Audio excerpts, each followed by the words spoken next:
Stoikisme, kembali ke sini ya. Saya sebut Islami karena gagasan-gagasannya kaum Stoa itu sangat dekat dengan ajaran agama. Minggu lalu saya bilang Epikuros banyak dikritik ketika Kristen datang dan yang diadopsi yang Stoik ini. Bahkan di Islam juga begitu. Kalau ada yang tertarik, ada tokoh teolog kontemporer namanya Joseph van Es. Joseph van Es ini melakukan penelitian terhadap teologi Islam, Asy'ariyah, Mu'tazilah, dan lain-lain itu. Dia menyimpulkan bahwa logikanya ilmu kalam itu bukan logikanya Aristoteles, tapi logikanya Stoa, gaya Stoik. Jadi kita kan sering menyebut umat Islam itu mewarisi cara berpikir rasional ala Aristoteles. Tapi katanya Joseph van Es enggak. Yang diwarisi itu Stoa, gaya Stoik. Oke, mari kita lihat Stoik ini seperti apa. Stoik ini filsafat yang paling panjang umurnya. Di catatan saya itu tokoh-tokoh Stoik diawali dari abad ketiga sebelum Masehi sampai abad ketiga sesudah Masehi. Sekitar 500 tahun. Fase-fasenya pun juga panjang. Biasanya orang membagi 3, fase awal, fase tengah, sama fase akhir. Fase awal itu nanti Zeno, diawali Zeno. Kalau fase tengah diawali Poseidonis itu, dan nanti fase akhir ada Epictetus, Marcus Aurelius, dan Seneca. Yang tak tampilkan di gambar ini 3 orang. Yang paling atas itu Zeno, mbahnya Stoik. Yang di bawahnya itu Epictetus, dan yang paling bawah itu Marcus Aurelius. Zeno ini filosof, kalau Epictetus itu budak, kalau Marcus Aurelius itu kaisar Romawi yang sekaligus filosof. Jadi umurnya panjang, pengikutnya mulai budak sampai raja. Dan semuanya filosof. Hati-hati dengan nama Zeno. Zeno di Yunani ada 2. Nanti ada Zeno dari Elia. Ini prasokratik. Nanti dikenal pikiran-pikirannya tentang paradok itu. Kalau ini Zeno dari Citium, daerahnya.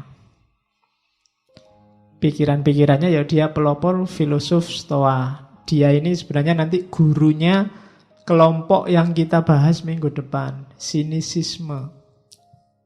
Harusnya sinisisme lebih dulu, cuma terlanjur saya ngomongnya belakangan, ya wis kadung piye. Nggak masalah, nanti kamu muternya dibalik, nggak apa-apa. Ya memang cirinya beda sih, tapi ada kedekatan di beberapa pikiran. Jadi Zeno yang mbahnya Stoa ini muridnya siapa? Kelompok sinisme. Sinisme ini nanti yang meneruskan gagasannya Sokrates. Zeno ini mengidolakan Sokrates. Jadi awalnya dia ini pedagang dari luar Athena. Waktu dia dagang di Athena, baca-baca buku tentang Sokrates. Dari situ dia jatuh cinta sama Sokrates, orang yang mengorbankan dirinya untuk kebenaran. Itu Zeno. Kemudian nanti dia ini dikenal filosof yang fatalistik, bahwa alam semesta ini sudah takdirnya, segalanya sudah ada konteksnya sendiri-sendiri. Itu Zeno, sehingga dia matinya ya dia meninggal milih sendiri waktunya. Itu Zeno. Ya, milih sendiri, bukan kayak para wali terus tahu tanggalnya mati. Kalau hari ini mungkin tanda petik ya, semacam orang bunuh diri, tapi ya enggak tahu juga. Jadi saat dia tua, satu ketika dia keluar habis ngajar itu terus jatuh. Waktu jatuh itu dia terus ngomong begini, ya sudah, kalau sekarang saatnya kamu manggil aku datang. Sekarang saatnya aku datang, tapi gak usah kesusu, aku ini sudah tua. Setelah itu terus langsung nafasnya berhenti. Ya, yo kalau dia Islam mesti kamu menyebutnya wali. Jadi ujuk-ujuk saat itu juga ada yang bilang enggak, itu sengaja nafasnya ditahan itu. Ini ya susah ya, bunuh diri dengan cara nahan nafas itu ya enggak gampang loh. Begitu kamu tahan enggak kuat, tok ke waise. Malah susah. Ada yang bilang begitu. Itu gagasannya Zeno. Nanti Epictetus ini dia mantan budak yang kemudian dibebaskan terus jadi filosof. Kalau Marcus Aurelius itu raja Romawi. Ada lagi tokoh Seneca. Seneca ini penasehatnya Kaisar Romawi juga, penasehatnya Nero. Kalau Seneca dihukum mati sama Nero karena dianggap konspirasi mau bunuh Nero. Disuruh ngiris nadinya sendiri. Tidak cuma satu, nadi di kaki, nadi di leher, nadi di tangan, semua disuruh ngiris sendiri. Tidak mau capek-capek keluar biaya untuk hukuman mati. Itu Seneca. Tulisan-tulisannya banyak. Oke, bismillah, kita mulai ya belajar Stoik. Eranya itu di buku-buku ada banyak, silakan dibaca sendiri yang sejarah. Kita mulai. Yang pertama, sebelum masuk ke pikiran, kita awali dari asumsinya. Orang-orang Stoik mengasumsikan bahwa alam semesta itu berjalan dengan pola tertentu. Kita menyebutnya sunnatullah. Prinsip-prinsip rasional, logos. Jadi alam ini berputar tidak kebetulan. Ada polanya, ada patternnya, ada tujuannya. Kamu jadi manusia, dilahirkan, di belakang rumahmu tumbuh pohon kelapa, kucingmu tiba-tiba beranak 3, dan lain sebagainya. Itu bukan sesuatu yang tidak sengaja. Ya kamu lahir kan juga sengaja pasti kan. Kalau nggak sengaja malah ngewatiri. Nggak sengaja pun kok kamu benar-benar lahir, itu pasti dalam rangka grand desainnya alam semesta. Keberadaanmu nggak pernah sia-sia. Ya kalau bahasanya Quran kan ada itu yang afa hasibtum annama khalaqnakum abasa. Apa mbok anggap, katanya Allah ini, aku menciptakan kamu itu iseng aja? Enggak. Ya abasa itu kan main-main, bahasa sekarang kan iseng. Mbok anggap aku bikin kamu itu iseng, Mbok. Itu kan tanyanya Allah begitu. Enggak, aku serius. Kalau bahasanya Stoik, ada logosnya. Ada pola rasionalnya. Ada tujuan, target, ada desainnya. Gelas itu dibikin semacam itu kan ada polanya, ada logosnya. Orang yang bikin gelas, bayangannya itu nanti diminum manusia, diminum orang. Orang itu mulutnya segitu, tangannya ada di sampingnya, kan bikin gelas ini kan membayangkan itu. Karena tujuannya untuk manusia, maka desainnya semacam itu. Itu kan namanya tidak asal. Ada desainnya yang dituju.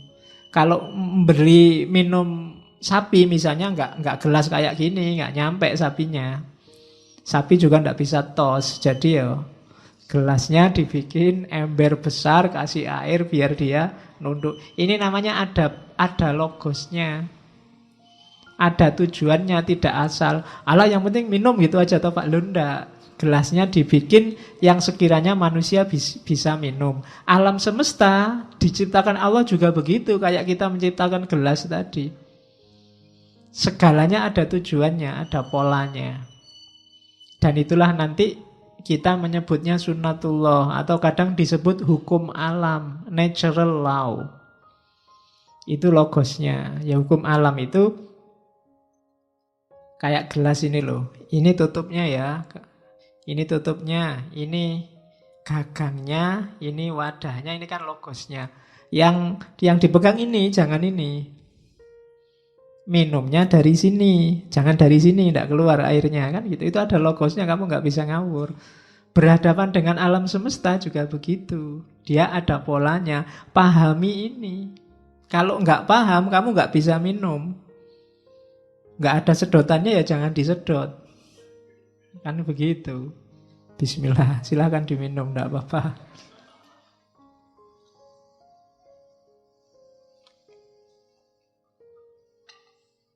Kalau gelas ini tadi yang bikin manusia, di situ ada logos manusia. Alam semesta ada logosnya Tuhan. Karena dia berasal dari Tuhan.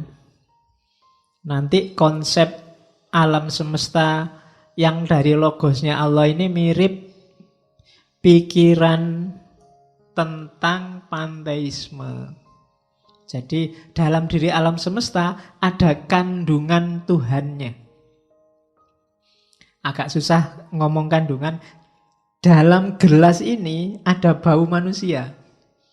Bau dalam tanda petik ya, bukan berarti habis tak sentuh terus mambu aku urung adus. Jadi jejaknya manusia kan kelihatan di situ. Karena yang bikin manusia. Laptop ini kan terasa jejaknya manusia yang bikin. Di sini ada manusia. Kalau kamu tiba-tiba misalnya jalan di tengah hutan, sepi, tidak ada siapa-siapa, nemu laptop, oh ada manusia mesti di sini. Ya kan? Kamu jalan-jalan di Mares misalnya. Tiba-tiba nemu jaket. Mesti ada manusia di sini, nggak mungkin bukan manusia. Yang bikin itu jelas coraknya corak manusia. Itu jadi Tuhan ada dalam ciptaannya itu bukan kok terus Tuhannya nongkrong di situ. Tapi dia hasil logosnya Tuhan pasti. Bau Tuhannya terasa. Sama kayak laptop ini bau manusianya terasa. Jadi ada pola ketuhanan. Orang kan dalam bahasa tasawuf kan orang menyebutnya tajalli. Jadi corak ketuhanannya terasa. Dalam dirimu itu bau Tuhannya ada. Cuma sering kamu cuekin. Yang keluar bau setan terus. Ya karena kita lengkap ya. Mampu setan ya mampu Tuhan.